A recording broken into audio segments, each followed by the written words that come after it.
Notre Midi a toujours été une contrée audacieuse, et le Languedoc, sûrement plus que toute autre province. Le Languedoc est un pays dans le pays, un langage, une culture, une histoire, toujours en marge des affaires courantes. Le Languedoc, le Roussillon au parfum ibérique, du Midi de Toulouse à celui de Montpellier, ce Midi-là, celui de Locq latin, a une histoire commune.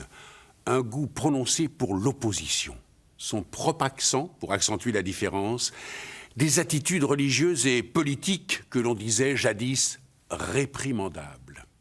Voilà plus de 2 millénaires que la région s'affirme, romaine, arabe, cathare, protestante, dans les larmes et dans le sang.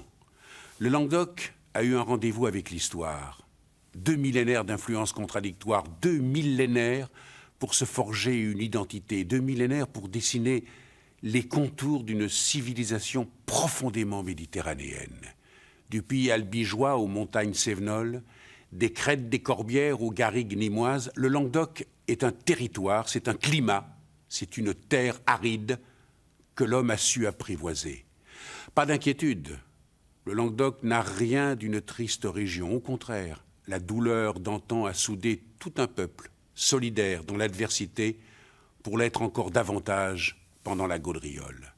Famille élargie, réseau de voisinage, la communauté est plus qu'un mot dans les villages de Pays d'Oc. Plus qu'un mot, ce sont des bons mots. D'une coquine voisine, je rencontrais un chasseur tout au long de la rivière.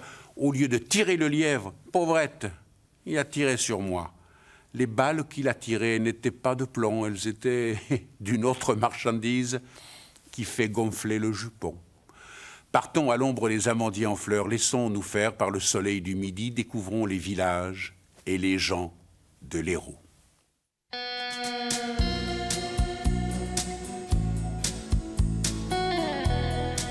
L'Hérault, l'un des 5 départements du Languedoc-Roussillon, est une terre de contraste, de rencontres et d'accueil. Dans cet amphithéâtre orienté vers la mer, les montagnes s'affrontent au littoral et les plaines sont saturées d'histoire. Fragments terrestres offerts à la lumière, écrivait de son pays le poète Paul Valéry. Sans doute y voyait-il bien plus que la lumière du soleil.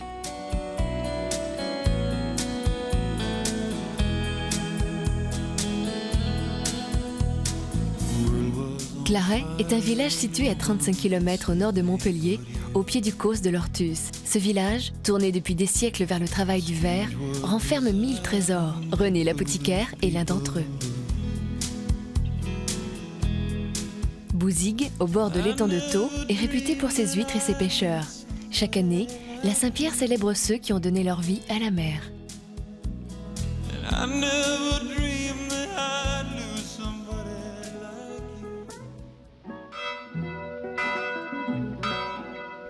L'histoire de Claret est indissociable du chemin des Verriers. Un chemin qui traversa les siècles du Moyen-Âge jusqu'au XVIIIe et termina sa route il y a 200 ans. Aujourd'hui, l'art du verre renaît grâce à la volonté des villageois de faire vivre ce patrimoine transmis par les gentilshommes verriers. Claret, avec presque 1000 habitants, a su garder intacte une vie de village, tout en accueillant des entreprises d'électronique et de fibre optique. Or, du verre à la fibre optique, il n'y a qu'un pas. La grande richesse de Claret, c'est toute cette histoire qui fait que on s'appuie sur un des maillons qui est la période des gentilshommes verriers, qui a duré 4 siècles pour rappeler aux gens de passage qu'on est un pays qui a une histoire et qui a en même temps un passé industrieux.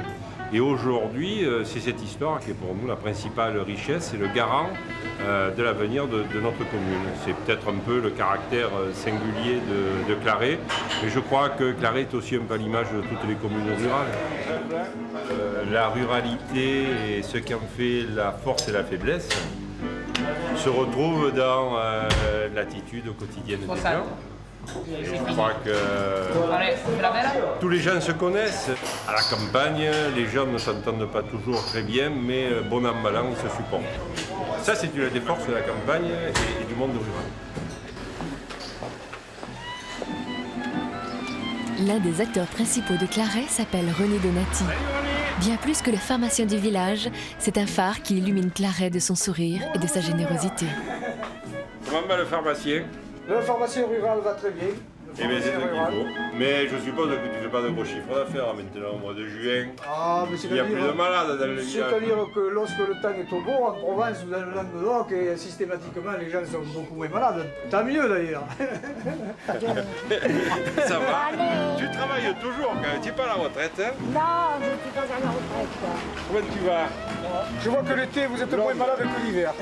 Il doit bien y avoir une raison. C'est le beau temps. Depuis 20 ans, René finit sa journée par une tournée dans les hameaux de Claret afin d'apporter les médicaments aux personnes âgées. C'est la mission du pharmacien rural, dont le rôle ne s'arrête pas à la vente de produits. Le lien que l'on a à l'officine elle-même, c'est un lien avec un certain abord qui est beaucoup plus rigoureux, beaucoup plus conforme à la législation. Alors que là, nous avons un contact comme le médecin de campagne. Vous voyez, alors le client vous reçoit, quelquefois il vous offre l'apéritif, il vous raconte ses petits malheurs de la journée, il vous demande des conseils. Donc quelquefois le client qui est à la pharmacie même vous demande, mais pas de façon aussi précise, aussi intime. Salut Rémi. Bonjour. Ça va? Je t'apporte les médicaments là.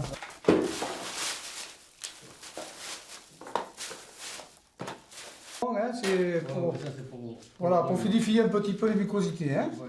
Voilà. Donc 2 cuillères à café par jour pendant un mois.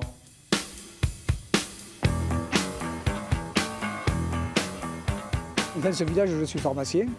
Et si vous voulez, je suis pharmacien rural.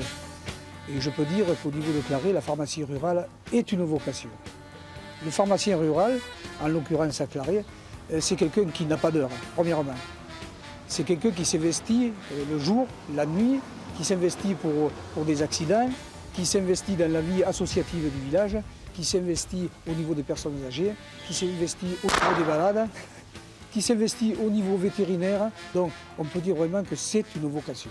Et cette vocation-là a été vraiment confirmée, c'est ce qui m'a le plus emballé, dans ce petit village. J'ai retrouvé vraiment le rôle de l'apothicaire, de l'herboriste, autrement dit de la pharmacie originelle. Eh bien, ce pharmacien, il est tout. Je crois qu'il est un peu l'âme du village. Il sert autant d'assistante sociale que de curé de la paroisse, puisque le curé, on le voit rarement, que de livreur, puisqu'il livre aussi le troisième âge, les personnes handicapées, accidentées. Et puis il a surtout quelque chose d'extraordinaire, c'est un grand cœur, c'est quelqu'un qui ne cherche pas à avoir la fonction de pharmacien, gagner de l'argent, c'est surtout quelqu'un qui est au service des autres. Salut les gars. Salut. Ça va? Salut. Ça va? Salut le chef. Ça va? Ça va? Salut René. Voilà, ben, j'amène, comme tu me l'avais dit, j'amène les médicaments pour l'ambulance. Hein. Ouais. Hop. De par son propre nom, si vous voulez, Claret, est-ce que vous ne trouvez pas déjà que c'est un nom qui sonne bien? C'est un nom provençal, languedocien, Claret. Ça évoque la clarté, ça évoque Claret, Clairette, le vin. Donc déjà par son propre nom, j'oserais dire Claret, c'est Claret.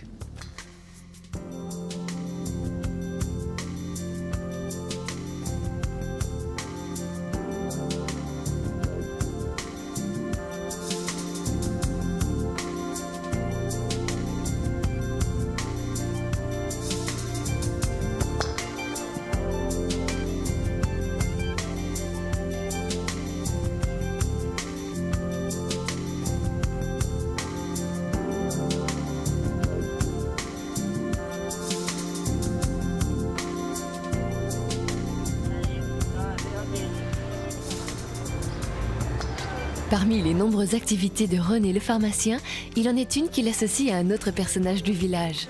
Il s'agit de René Boissier, un fabricant d'huile de cade avec qui il a créé une ligne de produits. Des produits en vente dans la pharmacie. Ça va? Comment ça va, monsieur le distillateur d'huile de cade? Ça va? Ça va. Ah tiens, au fait, j'ai reçu, je viens de recevoir les résultats de la faculté au niveau de la chromatographie de ton huile essentielle de cade. Tu vois? C'est bon. Voilà. Donc voilà les résultats d'analyse. Le cade de la famille de genévrier est un arbuste typiquement provençal dont les propriétés sont aseptisantes pour la peau et les cheveux. Son huile essentielle est issue de la combustion du tronc. Pour cela, 20 kg de bois de cade sont nécessaires à la production d'1 litre d'huile.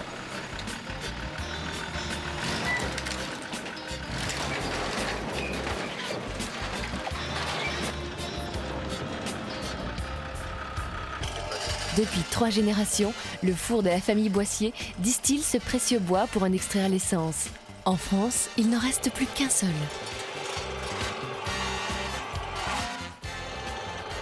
Le bois est carbonisé en vase clos et d'abord va évaporer toute l'eau qu'il contient. Donc le bois commence à se décomposer. À ce moment-là, la température va augmenter progressivement jusqu'à 250 degrés dans le bois. On a du bois qu'on appelle torréfié, c'est du bois qui a perdu toute l'eau, qui ne contient plus que les principes actifs. Et à ce moment-là, la température va croître, on va avoir une production de gaz, des huiles, tout qui va être là. C'est-à-dire que tout est évaporé, tout est condensé. L'huile est récupérée par décantation. L'essentiel de cette huile de cade est vendu au grand laboratoire. Le reste est utilisé pour la ligne de produits créée avec le pharmacien. Je pense que ce sont des produits qui sont de qualité. Parce que vraiment, je ne tenais pas à faire n'importe quoi avec un produit. Lui non plus d'ailleurs, il est pharmacien, c'est pas pour mettre un peu d'huile de cade dans n'importe quelle base de la vente et vendre ça comme un shampoing. Bon, je pense qu'avec l'appui quand même de la fac de pharmacie, on peut prétendre diffuser cette gamme un peu plus largement. Eric Lindgren, suédois d'origine, est le maître verrier du village.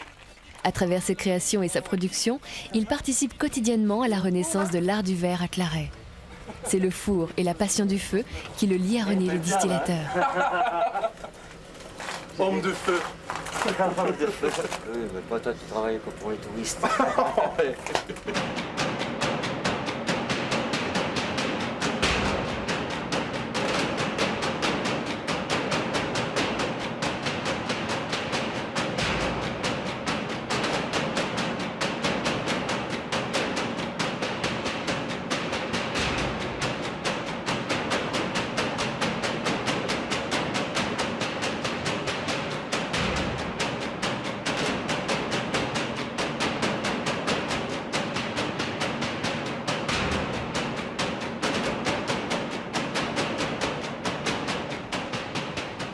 Dans cette pépinière d'artisanat local, la pharmacie de René reste le cœur du village. Salut. Hey, salut Eric. Ouais, Regarde, ça va? Regarde ce que je te fais là. Ah, impeccable. Attends, j'ai Impeccable. Ah, On va pas ouais. mettre de l'huile de cade. C'est très bien parce que le but c'est de, quand la personne fait son shampoing, c'est de ralentir la sortie du shampoing. Ben à bientôt hein. Salut Eric. Et bon souffle toujours, hein, monsieur le verrier. Ciao. Bonjour. Tiens, bonjour. Comment tu vas? Mestavine va bien? Oui, j'aimerais bien que tu me vendes un petit shampoing. J'ai envie de prendre celui-là. D'accord. D'accord.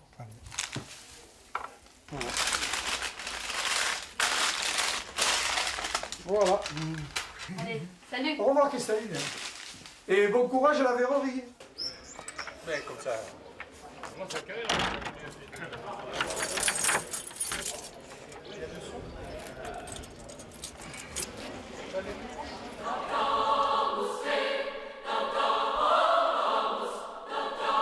Béatrice Jaillet, une clarétaine d'adoption, est peintre verrier. Des bâtiments contemporains aux églises romanes, elle restaure et crée des vitraux.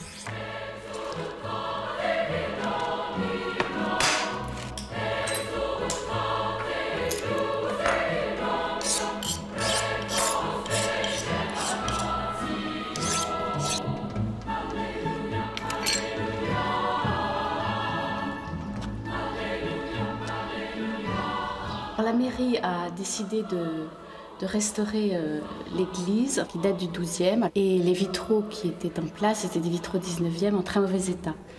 Donc j'ai suggéré de faire un vitrail contemporain qui soit beaucoup plus en harmonie avec l'architecture romane que les vitraux qui étaient en place.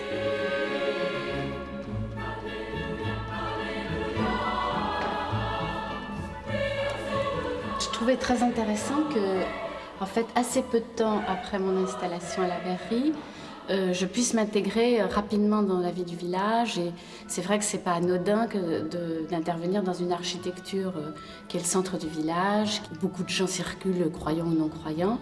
Donc je trouvais que le rapport entre l'installation à la verrerie et cette réhabilitation de l'église était intéressant. Finalement, à Claret, tout le monde se sent partie prenante dans la vie du village. Que l'on soit pharmacien, fabricant d'huile de cade ou encore verrier, ils ont tous un point commun, celui de partager la lumière de leur passion.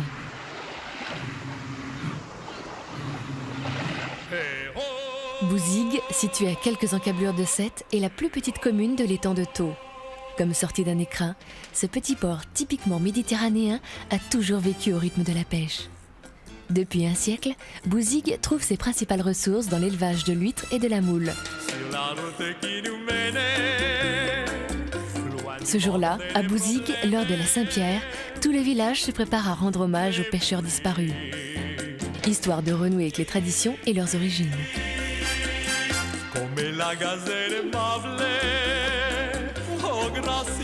Une manifestation à la fois populaire et religieuse, où tout le monde, sans exception, se prête au jeu. Ici, la tradition a gardé son assise populaire. Pas de doute, les paysans de la mer ont laissé des traces dans les mémoires, même auprès des plus jeunes. La fête, la Saint-Pierre, c'est une fête du village, une fête pour les pêcheurs.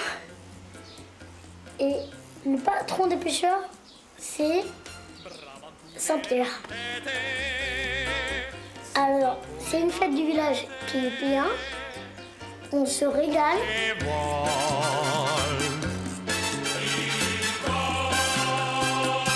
Vers de fabuleux rivages où je serai bientôt roi. J'entends des rythmes sauvages. Les algues dansent autour de moi. Hop là, oh mon bateau.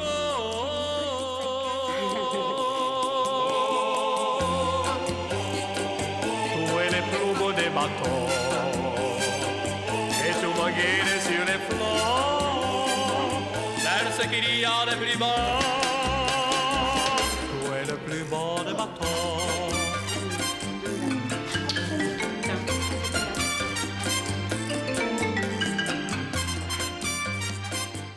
En ce qui concerne la Saint-Pierre et d'une manière générale toutes les fêtes traditionnelles qui ont encore un peu de sens, quoi. Je crois que la Saint-Pierre ici, ça veut dire quelque chose. Bon, Bouzigues, il y a toujours eu une Saint-Pierre, même y compris quand il n'était pas à Sète. Bon. C'est aussi un peu la fête de l'été, un peu la fête où on reprend la vie un peu, il y a quelque chose qui est aussi pour là. Mais je crois que surtout c'est un moment où les gens peuvent se retrouver. Peuvent se retrouver sur les mêmes marques, sur le même, je sais pas, leurs racines, je crois que c'est important.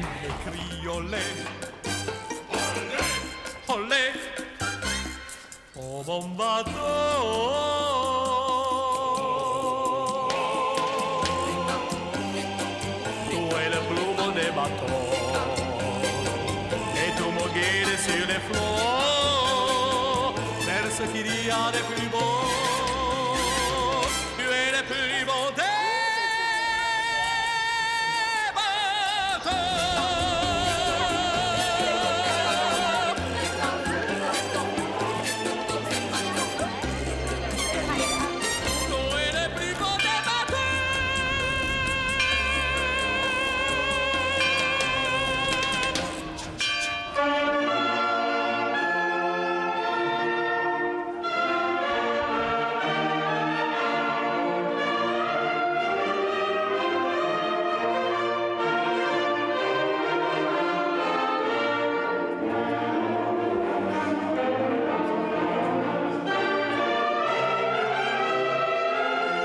T'apportons cette gerbe du souvenir. Nous te présentons ces fleurs, signes d'affection et de respect pour tous ceux qui sont morts en mer. Accorde-leur le repos éternel, la paix bienheureuse, la joie parfaite et sans déclin. Par le Christ notre Seigneur. Amen.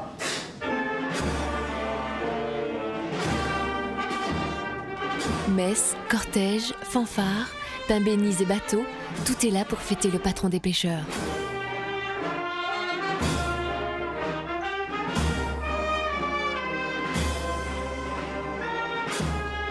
Alors que les garçons ont revêtu les couleurs de la mer, marins pour les plus âgés et pêcheurs pour les plus petits, les petites filles, elles, sont habillées en costumes typiquement languedociens.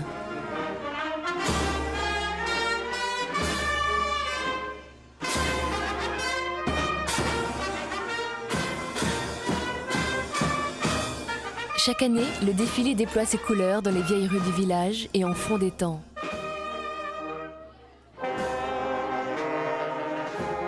Le cortège aboutit au petit port de pêche. C'est de là que partiront les bateaux pour la cérémonie sur l'eau. À cette occasion, toutes les barges et barques sont décorées afin d'accompagner la gerbe sur les flots de l'étang. Par cette gerbe jetée sur l'étang, nous confions à ta miséricorde ceux qui ont péri dans la profondeur des eaux. Nous te prions pour eux, et pour ceux que leur mort a plongé dans le deuil et parfois dans la détresse. Accueille les premiers dans ta maison, garde ceux qu'ils ont laissés dans ta force et dans ta paix. Au nom du Père et du Fils et du Saint-Esprit. Amen.